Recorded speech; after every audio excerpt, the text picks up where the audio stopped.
Growing up in a rural area meant life was pretty straightforward for me and my older brother, Jack. We were the kind of family that stuck together through thick and thin, a principle drilled into us by our parents from the get-go. Our home wasn't much to look at, a modest farmhouse with peeling paint and creaky floorboards, but it was filled with love and laughter, making it a sanctuary for both of us. Our dad was a man of few words, preferring to let his actions speak for him. He worked the fields from dawn till dusk, his hands as rough as the soil he tended to. Mom, on the other hand, was the heart of our home. Her laughter was infectious, and she had a way of making even the simplest meals taste like gourmet feasts.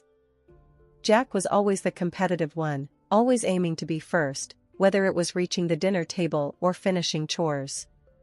"Beat ya again, sis," he'd boast, a wide grin plastered on his face, his eyes twinkling with mischief. "Only 'cause you cheat," I'd retort, my hands on my hips, trying to look annoyed but failing miserably. We'd bicker back and forth, but it was all in good fun. School was a mixed bag for us. I loved the learning, soaking up knowledge like a sponge, while Jack was more interested in anything that didn't involve sitting still for too long. It was during these formative years that I realized I wanted something different for myself. I loved our home, but I yearned to see what was beyond the fields and fences that made up our world. College was my ticket out, a chance to explore and grow. When the acceptance letter arrived, it was a moment of mixed emotions. Mom was over the moon, proud as could be, while Dad gave me one of his rare smiles, his eyes saying what his mouth couldn't. Jack, though, was harder to read. "You sure about this, Sarah?"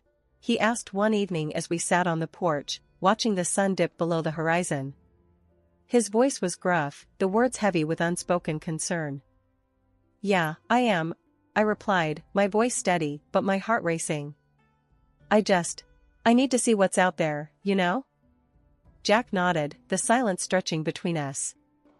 "Just don't forget where you come from, all right? These fields, this house, it's part of who you are." "I won't, I promise," I assured him, the weight of his words settling on my shoulders. It was a promise I intended to keep, no matter how far I roamed. College was a blur of studies and newfound freedoms, a stark contrast to the life I had left behind. Upon graduation, the thought of returning to that simple, rural life was overshadowed by the opportunities that lay in the city. I took a job and settled into my grandmother's house, a cozy little place that felt like a piece of home in the midst of urban chaos. The Harrisons, an elderly couple with hearts as wide as the fields back home, lived beside my grandmother's house, which I now called my own. Their granddaughter, Lily, lived with them, a city girl through and through, her world seemingly a universe apart from mine. Jack and Lily's whirlwind romance caught us all off guard, especially me. I wanted to be happy for them, really, I did. But Lily and I, we mixed like oil and water from the get-go. One evening, during a family dinner I hosted at my grandmother's house, the tension reached a boiling point. I had spent hours preparing the meal, eager to bring a piece of home to the city. The table was set, the food laid out, a feast by any standard, or so I thought. "What is this?" Lily asked, eyeing the spread with a mix of curiosity and disdain. "It's dinner," I said, trying to keep the annoyance out of my voice. "Mom's recipes. Thought it'd be nice to have a taste of home." Jack dug in, praising the flavors, but Lily pushed her food around her plate, barely taking a bite. "It's quaint," she finally said, her tone implying anything but. I clenched my jaw, feeling my temper rise. "Quaint?" I echoed, my voice sharper than I intended. "It's home cooking. Real food, not some overpriced dish from a fancy restaurant." Jack shot me a look, a silent plea to keep the peace, but I was past caring. "What's wrong, Lily? Not to your taste?" Lily set her fork down, her lips a thin line. "I just prefer food with a more refined palate," she said, each word dripping with condescension. The meal ended in awkward silence, the unspoken words hanging heavy between us. It was clear Lily and I were from two different worlds, and neither of us was willing to bridge that gap. Life had a way of throwing curveballs, but nothing could have prepared me for the news that shattered the ordinary flow of my days. Mr. Harrison, Lily's grandfather, had been involved in a serious car accident. I remember standing in my kitchen when Jack called. The moment I heard his voice, thick with emotion, I knew something was terribly wrong. "Sarah, it's Mr. Harrison, he didn't make it," Jack said in a strangled voice. My heart sank, and for a moment, I couldn't speak. Mr. Harrison had been like a second grandfather to me, always there with a story or a joke, his eyes twinkling with mirth. "We need to be there for Mrs. Harrison. She's all alone now," I finally said, my voice barely above a whisper. "Yeah, I know. The funeral's tomorrow. Can you believe it?" "Just like that, he's gone," Jack replied, the pain in his voice mirroring my own.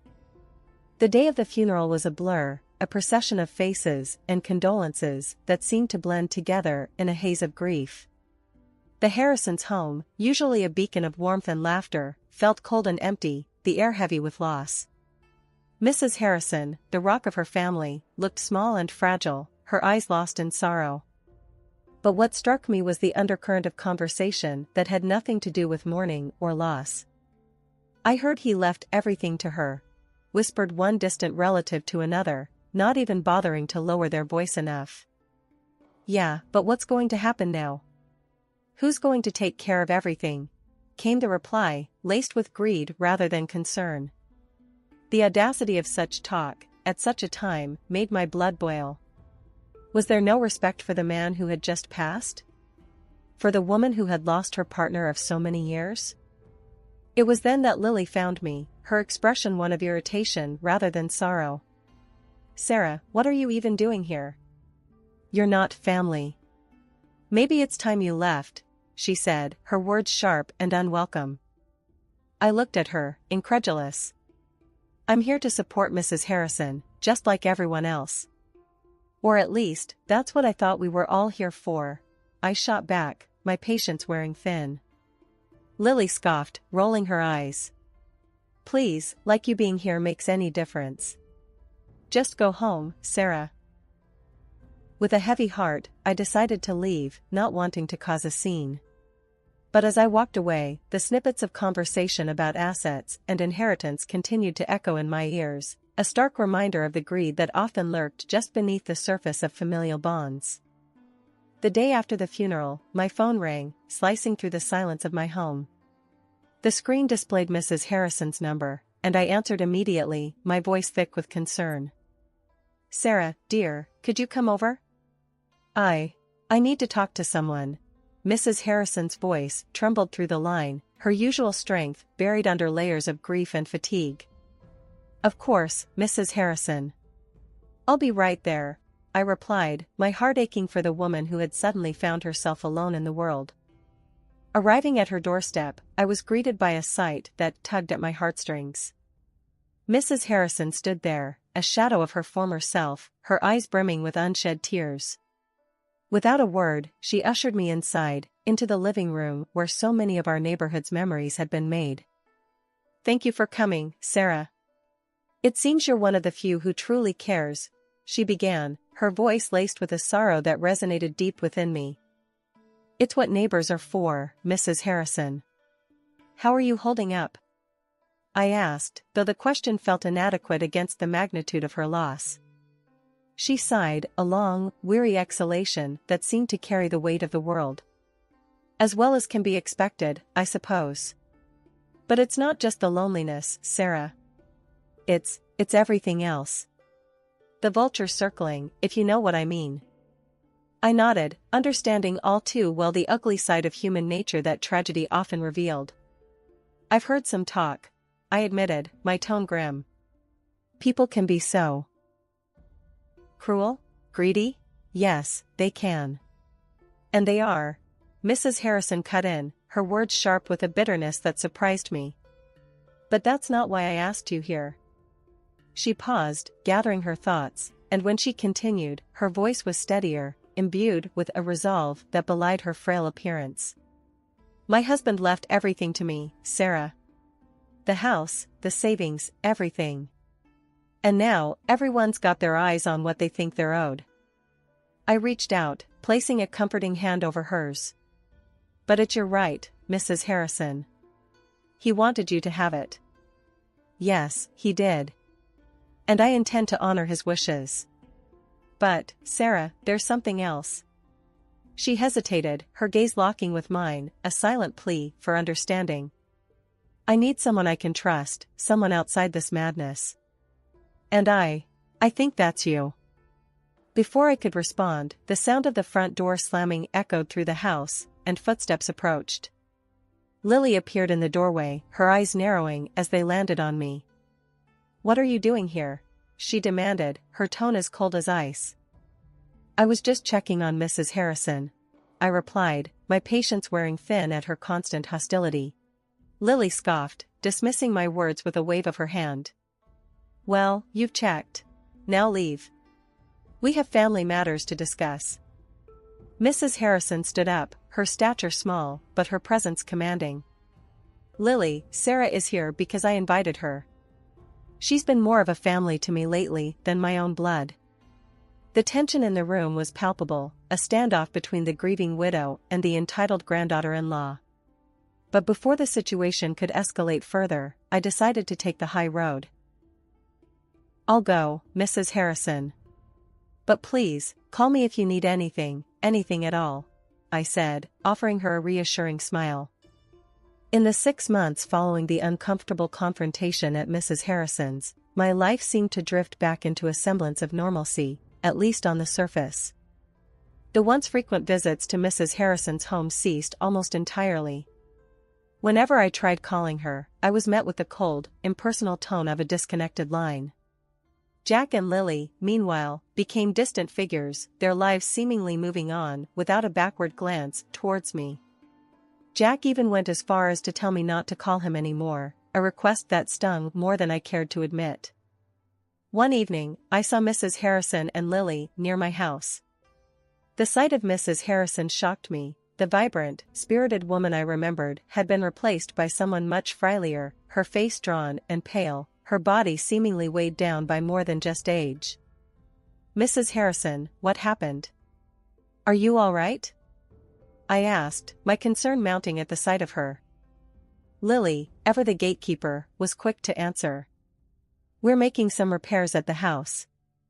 It's going to be dusty, and I don't want Grandma breathing all that in. Thought she could stay with you for a bit," she explained, her tone suggesting this was more of an imposition than a request. Despite the surprise, I didn't hesitate. "Of course, she can stay here. For as long as she needs," I said, turning to Mrs. Harrison with a reassuring smile. Lily didn't waste any time. Almost immediately, she brought over a few small bags containing Mrs. Harrison's essentials. "The repairs should only take a couple of months. I'll give you a call when it's all clear for her to come back," she said, her voice carrying a finality that suggested the topic was not open for discussion. The moment Mrs. Harrison crossed the threshold into my home, something shifted. It wasn't just a physical move from one place to another, it was as if she was stepping out of a shadow that had held her captive far too long. When she sat down, the dam broke, and her tears flowed freely, each one a testament to the silent struggles she'd endured. Wrapped in a hug, Mrs. Harrison's voice was muffled, but her words were clear enough to send a chill down my spine. "I've been living like a prisoner, Sarah. Couldn't step outside without asking, like I'm some kind of hostage in my own home. Night after night, those parties, the noise. And there's no repairs, none. It's all a sham. Lily, she wants me gone." Hearing her speak, my heart sank. Mrs. Harrison, the woman who'd always greeted me with a smile, had been suffering in silence, tormented in what should have been her sanctuary. "This is unbelievable," I found myself saying, anger simmering beneath my shock. "We should call the cops, Mrs. Harrison. They need to know about this." But she shook her head, a determined glint in her weary eyes. "No, dear. I've got a plan. A better one. But I need your help. Can you call my lawyer? Ask him to come here?" Her request took me aback, but I nodded.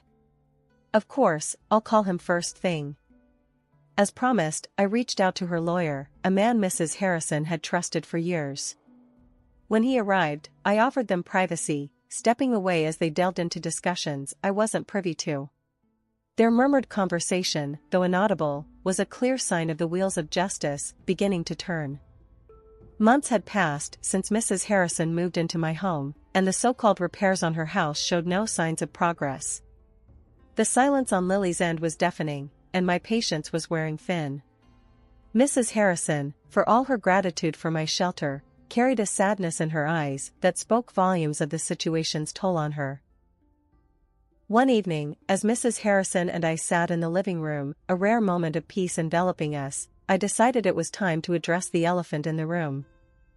Mrs. Harrison, something's not right. There's been no word from Lily, and your house, it looks untouched. Are you sure there's really repairs going on? I asked, the concern evident in my voice. She sighed, a deep, weary sound that seemed to carry the weight of her worries. I've had my doubts, dear. But what can I do? I'm just an old lady, and they've made it clear I'm not welcome in my own home. Her words stirred something within me, a fierce determination I hadn't known I possessed. Well, I'm not just going to sit back and watch this happen. It's time we found out what's really going on, I declared, my resolve hardening. The following day, I made my way to Mrs. Harrison's house. The sight that greeted me was exactly as I had feared. The house was silent, no workers in sight, no signs of any ongoing repairs. Just as I was about to leave, Lily and Jack pulled up in their car. The look on Lily's face when she saw me was a mix of surprise and irritation. Sarah, what are you doing here? Spying on us now? Lily snapped, her tone accusatory. I'm not spying. I'm looking for answers. Mrs. Harrison deserves to know what's happening with her house. I shot back, my patience wearing thin. Jack, who had been silent up to this point, finally spoke up. Look, Sarah, this doesn't concern you. Just leave it be. I couldn't believe what I was hearing. Doesn't concern me? Mrs. Harrison is living with me because you two claimed her house needed repairs. But I don't see any repairs happening. Lily rolled her eyes, clearly unimpressed.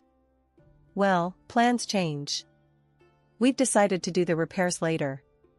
Grandma can stay with you a bit longer. That's not your decision to make. It's her house, her life. You can't just uproot her because it's convenient for you, I retorted, anger boiling within me. Jack stepped forward, trying to play the mediator. Sarah, let's just calm down and talk about this. We don't want to make a scene. A scene?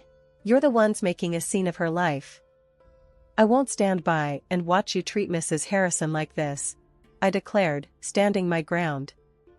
The conversation went back and forth, but my mind was made up. Mrs. Harrison had been through enough, and it was time someone took a stand for her. The next day, my phone rang. The screen flashed Lily's name, and a knot formed in my stomach before I even answered. What she asked next sent shockwaves through me. Look, I need a favor. Big one. Confirm Grandma's lost it, mentally. Say she needs to be in a home. I'll make it worth your while, 10 grand. Lily's voice was all business, cold and calculating. I felt my blood boil. Are you out of your mind? You think I'd sell out Mrs. Harrison like that? For money? I was seething, barely containing my anger. Just think about it, okay? It's easy money, she pressed, clearly not understanding the gravity of her request. Think about it? No, you listen, and you listen good. This is sick, Lily. Don't you ever ask me to do something like this again. Ever. I snapped back, my words laced with disgust. I ended the call, my hands trembling with rage. How could she?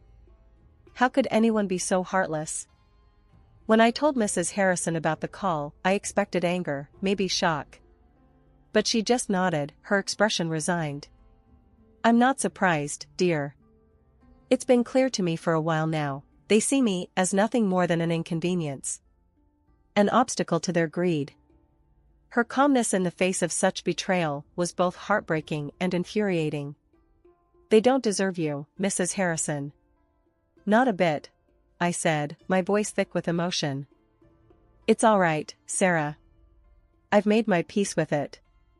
In fact, I've already taken steps to ensure they can't harm me further," she revealed, a hint of defiance in her tone. "What do you mean?" I asked, curious despite the heaviness in my heart. "I've transferred everything, my house, my savings, all of it, to you. Left just enough for myself to cover a stay in a nice nursing home, one that I picked out. But after what Lily just tried to pull.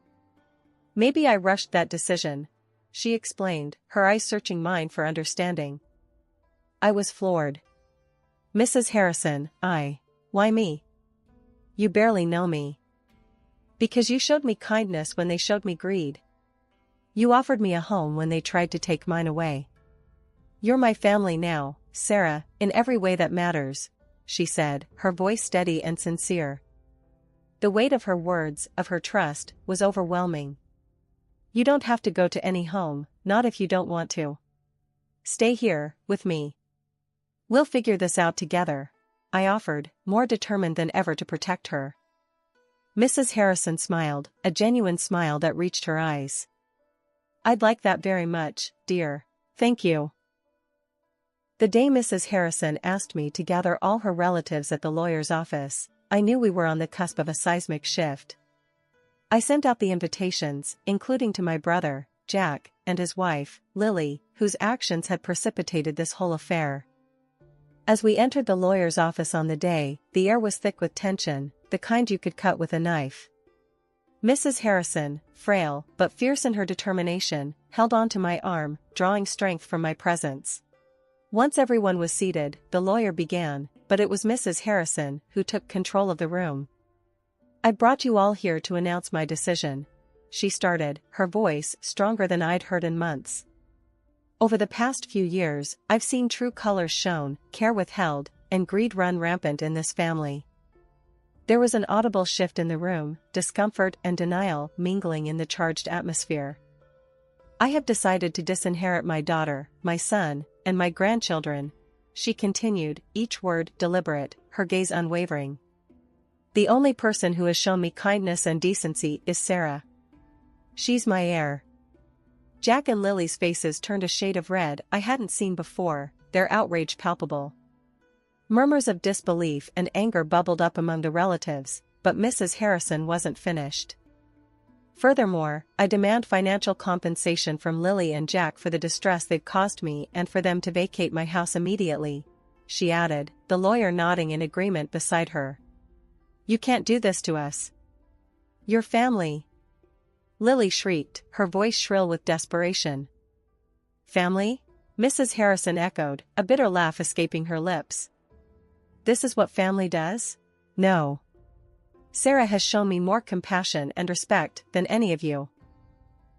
The lawyer, sensing the situation spiraling, stepped in. "If we cannot proceed civilly, I will not hesitate to call the authorities," he warned, his voice a calm in the storm. Well, we just left. After Mrs. Harrison and I had spent a year and a half as more than just neighbors, but as family, her health took a turn for the worse. It was a tough blow, watching her grow weaker, spending her final days in the hospital. I was there as often as I could manage, holding her hand, talking about everything and nothing, trying to offer comfort in the face of the inevitable. A week after one of those quiet visits, she passed away.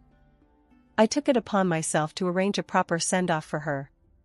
Despite reaching out through the lawyer to all her relatives, the day of the funeral came and went without a single one of them showing up to pay their respects. On the day of the funeral, my phone rang. It was Lily, the voice on the other end sounding desperate and defeated. I don't know how to say this, but we're in a bad spot. Jack lost his job, and we're behind on everything. Can we live in the house? We've got nowhere else." Her request left me in a tight spot, emotions and memories clashing like thunder. "Lily, you know that was never my decision to make." Mrs. Harrison made her choices clear, and they were about more than just a roof over your head.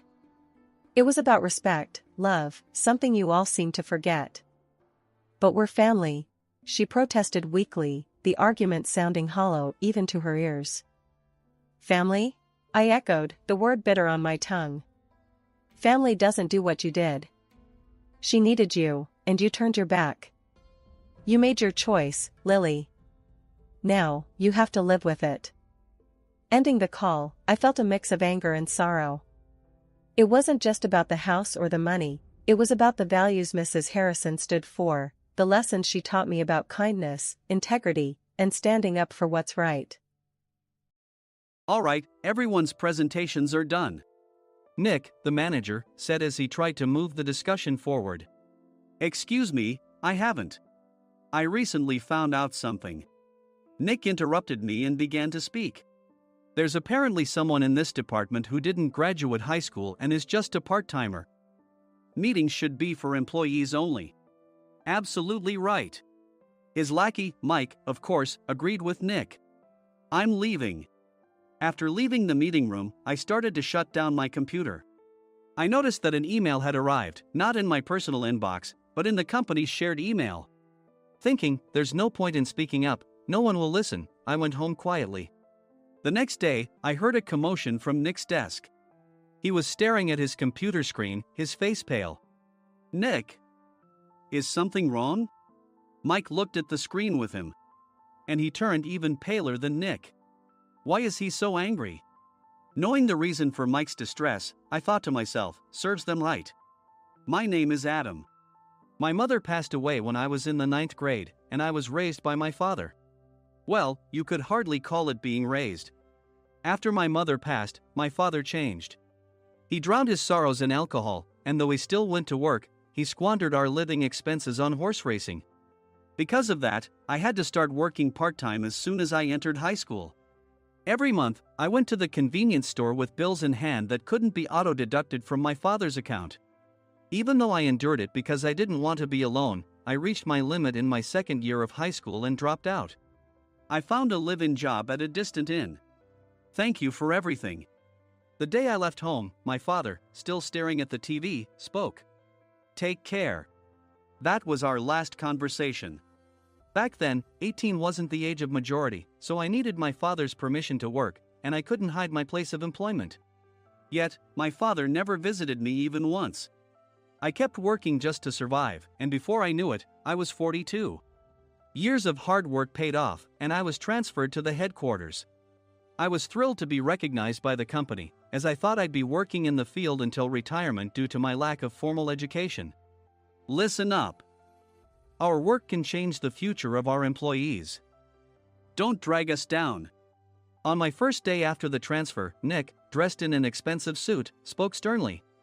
There was a reason for this. Our inn was located in a prominent tourist destination, known so well that everyone in the state could sing its commercial jingle. At its peak, we had 5 locations within the state. But that was long ago. Due to financial difficulties and aging facilities, only the place where I had worked for many years and the original establishment remained. I was prepared to lose my job anytime, but now there was a glimmer of hope. With the rise of social media, the tourist area where the inn was located started gaining attention again. Depending on how hard the sales department, where I was transferred, worked, we could either thrive or be forced to give up this prime location to the new hotel chains continuously popping up. For Nick, who had switched careers from another industry to strengthen our sales, this was a battle he couldn't afford to lose. I understood why he had to be strict. I will do my best.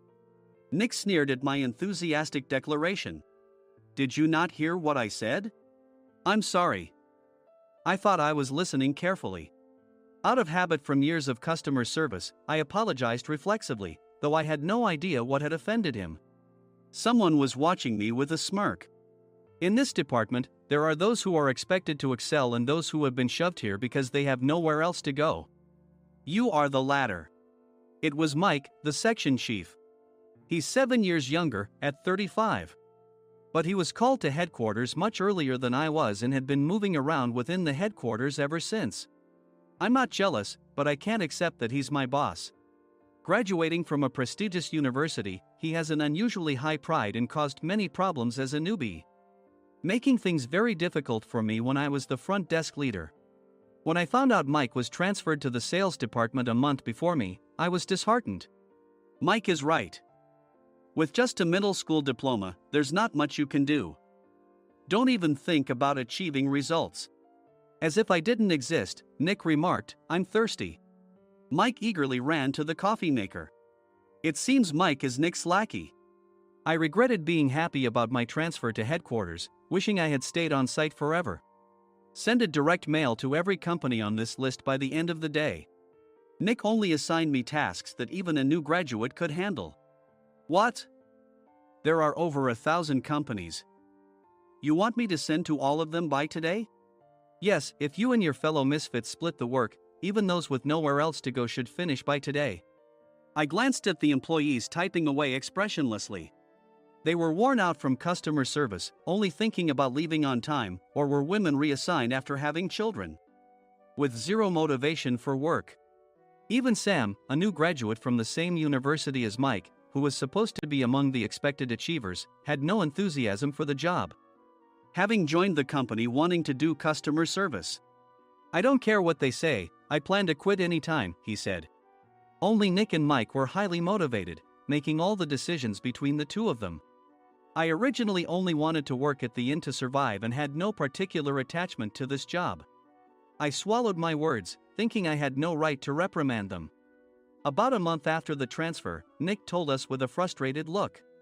"To commemorate the 50th anniversary, we've decided to create a plan exclusive for one group per day." Originally, Mike and I were supposed to come up with it, but our president, Mr. Thompson, insists on hearing everyone's opinions.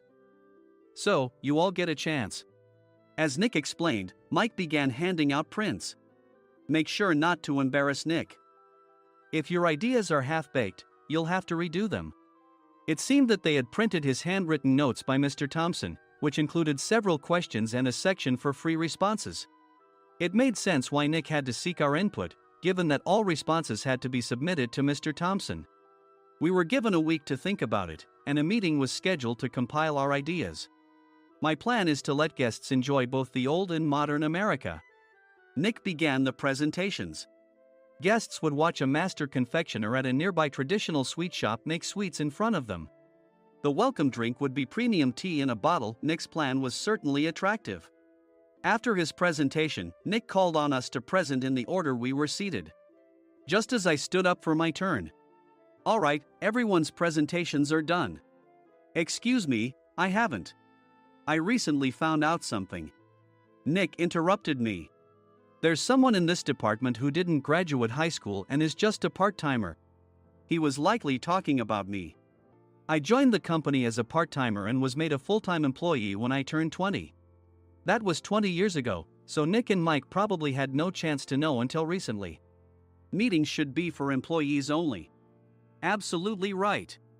After that, Nick kept creating opportunities to solicit everyone's opinions, purposefully excluding me from speaking. The meeting unexpectedly heated up and went past the scheduled end time. A few people asked to leave, and the discussion continued with the remaining few. "Still here?" Normally, you'd leave in that situation. Though I had no attachment to the job initially, hearing kind words from customers made me want to make them happier. For someone like me, with nowhere to go, the inn was my home and customer service was my life. I felt pathetic about my current self. "I'm leaving." I left the conference room and started shutting down my computer. I noticed an email had arrived, not in my personal inbox, but in the company's shared email. Thinking no one would listen to what I had to say anyway, I quietly went home. The next day, while preparing the DM as instructed, I heard a commotion from Nick's desk. In his haste to stand up, he hit his knee on the desk. He stared at his computer screen, his face pale. "Nick, what's wrong?" Mike, thinking he should be the first to rush over, approached Nick while still wearing his coat. He peered at the screen with Nick. And he turned even paler than Nick. Why is he so angry? Who is responsible for this company? Nick, more irritated than ever, asked, and Mike answered without checking. Probably Sam. Sam wasn't there because he was attending a morning training session for new hires. Nick gave up on getting angry and returned his gaze to the screen. They were looking at an email that arrived right after the end of the working day yesterday. Apparently, no one, including me, had checked it before leaving. The email was from a large company that used us for their annual employee trips. The president and executives of that company also frequently used our services personally. President of the company, Mr. Mason himself, had declared that neither he nor his company would ever use our services again. Well, some companies cancel their employee trips or stop using our services due to financial struggles. Let's just move on. Mike kept wiping the sweat from his forehead with a handkerchief. Knowing why Mike was so agitated, I quietly watched their interaction. Do you know how much revenue we get from that company? We can find other guests to fill the rooms, but we'll lose the banquet costs, gift shop revenue, rental car fees, and more. Moreover, the gifts were supposed to be prepared by the traditional confectionery shop involved in Nick's proposed plan. If it's known that we incurred such a huge loss at this critical time, Nick's position in the company would be jeopardized. Nick took a deep breath, seemingly trying to calm himself. All right, Mike. Go to New York right now and apologize to Mr. Mason. What? You're coming with me, right? I have urgent work to do. I trust you, which is why I'm entrusting this to you. Please.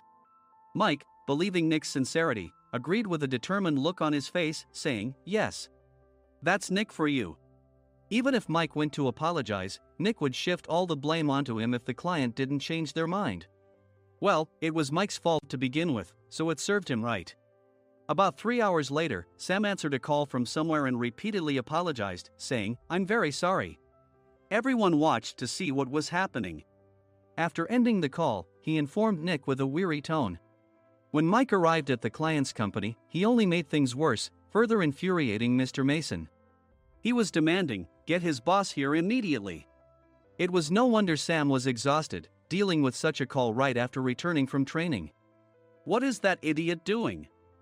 All right, Adam, you're coming with me. If sacrificing Mike didn't work, then I must be next. Normally, I'd want to refuse at all costs, but I saw an opportunity in this situation. If I can be of assistance, I'd be happy to join you. I obediently followed Nick, and we flew to New York. When we introduced ourselves at the reception, it became clear how serious the situation was, as the receptionist personally escorted us to the president's office. Angry voices leaked through the door, making both Nick and me uneasy. Excuse me. I'm Nick, the supervisor. I understand my subordinate has caused you trouble, and I deeply apologize. Nick, with his experience in the corporate world, knew enough to offer an apology before excuses. However, his customer service skills left much to be desired. I sighed as I saw Mike trembling like a small dog in the corner of the room. What kind of training are you giving your subordinates? Mr. Mason glared at Nick with a red face. The intensity of his gaze made even Nick take a step back. Regrettably, I joined this company only 2 years ago and was unaware of Mike's issues. I should have identified his shortcomings sooner. Indeed. I should have realized sooner. No sensible person would come to apologize and then give a lengthy presentation on the drawbacks of not using their in. Nick froze, his mouth slightly open. Suspecting the worst, I picked up the documents that had fallen to the floor. It seemed Mike hastily prepared these documents on the plane, listing the disadvantages. Disadvantage 1: if you change the venue for the company trip, employees might suspect it's for cost-cutting reasons, leading to a negative impression. Reading it aloud half-jokingly, Nick snatched the papers from my hand and checked the contents with a furious expression. Among the stack of documents was a receipt from a nearby convenience store's copy machine. I felt a pang of dread, hoping he hadn't shown the receipt as well. What do you think he said when I asked what kind of nerve he had to do this? I'm very sorry. Faced with the dire situation, Nick must have thought there was nothing left to do but apologize. In a voice smaller than I'd ever heard from him, he uttered words of apology. He said, I'm a Harvard graduate. I don't believe I said anything wrong. Mike, what have you done? Forgetting his plan to pin the blame on Mike, Nick yelled loudly, even in front of Mr. Mason. I didn't do anything wrong. You're still saying that? Look at him. Mike pointed at me with a shaking hand. I was assigned to headquarters in my 20s and now I'm a section chief. This guy only made it to headquarters at 42. Everything I've done proves I was right. So why are we losing the contract? Having said his piece, Mike collapsed to the floor. Of course. You were sent there because you had nowhere else to go. Mike never expected to hear such words from someone he looked down upon. He lunged at me, and Nick hurriedly stepped in to stop him. Mr. Thompson told me Mike is a quick thinker, and to take good care of him. There's no way he was pushed aside. Don't make things worse here. He didn't say quick thinker, he said only quick-witted, didn't he? I don't remember that part. I recalled the many troubles Mike caused when he was a newbie. When Mike was on the front line, his pride was so high that he never apologized to customers. Customer service, especially in our job, doesn't work alone. It brings both good and bad situations. If the front staff or housekeepers made mistakes, or the cleaning company didn't properly clean a room, one had to apologize to the customers regardless of personal fault. Mike, in such situations, would never apologize, insisting he wasn't at fault. This often angered customers, and as the front desk leader, I frequently had to apologize on his behalf. He caused complaints and disrupted operations, which is why he was quickly moved to headquarters.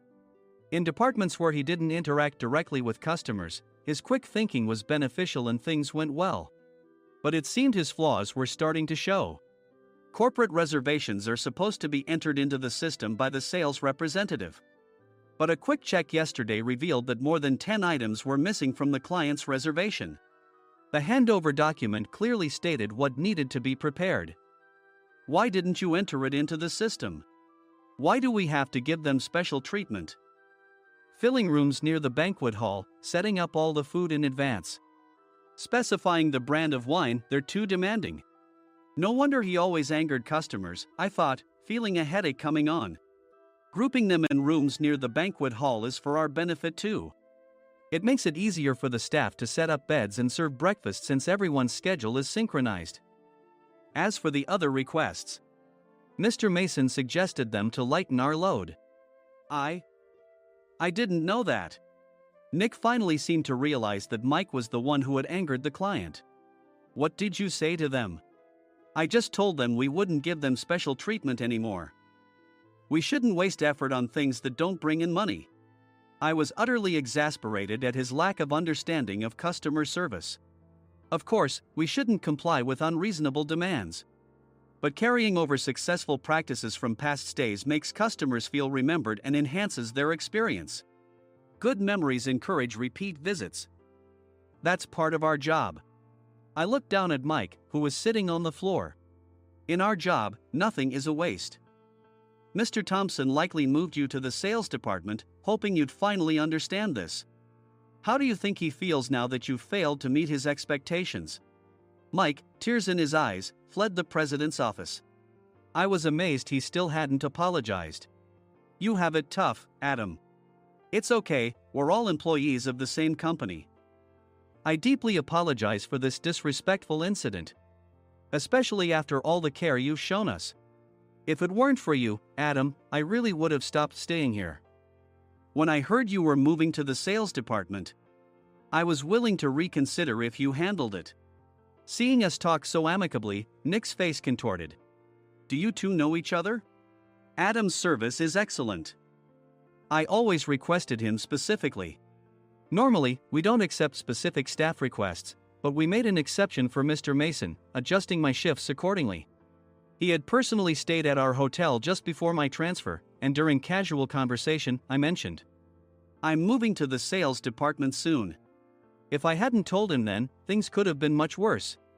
Please continue to take care of us. I look forward to it.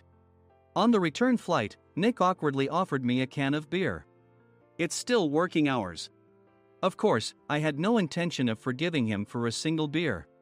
Nick might try to pin everything on Mike and avoid any consequences. While pondering this, a startling fact came to light. Nick, the tea bottles for the plan have arrived. I handed Nick a bottle labeled with our inn's name. They look good. What are you talking about? These are plastic bottles. I had assumed we would use the trendy, high-end bottling tea. But what arrived were ordinary plastic bottles of tea with customized labels. The only unique aspect was the label, which had the inn's name, making it look customized. Upon further investigation, I discovered that a substantial amount of money was set to be paid to the tea company. It was priced like bottling tea. Does this plastic bottle really cost $100 each? The tea inside is specially blended for us. The extra cost is for that. Wouldn't it be better to use another tea company? Or is there a specific reason we must use this one? As Nick continued to make excuses, I showed him a printed email. I informed the tea company's president, Mr. Mitchell, that we discovered irregular payments and he confessed. He said you two were high school classmates and planned to split the extra money. That idiot. Why did he confess? That's not important. You should worry about yourself, this could turn into a police matter. Opening the bottle cap, I suggested. How about calming down with this tea? It supposedly has a relaxing effect. Nick drank the tea frantically. In the following days, decisions were made about their fates. Mike was reassigned to the General Affairs Department, with no chance of transfer or promotion, as per Mr. Thompson's orders. As for Nick, since the payment to the tea company hadn't yet been made, he narrowly avoided legal trouble. Instead, he was encouraged to leave the company, and to avoid further complications, Nick submitted his resignation. Rumor has it that connections between HR departments have made it difficult for him to find new employment. Even though it was good to have those two gone, something unexpected happened in the sales department. Everyone became motivated and united in refining the 50th anniversary plan. In the end, my plan was adopted. We collaborated with the Tourist Information Center to provide personalized guides. The plan, tailored to the number of guests, was truly special for the 50th anniversary. Hey, is Adam's family coming to stay? I immediately booked that special plan for my family. Sam noticed it on the reservation list and quickly picked up on it. Yes, I'm inviting my father. That's great. I might invite my parents too. I lacked the courage to face my father just as Adam. But here, with the confidence Mr. Mason praised, I felt ready. The 50th anniversary plan was a perfect opportunity to reconnect with my father. I hoped to bring back the days when we could laugh together as we once did.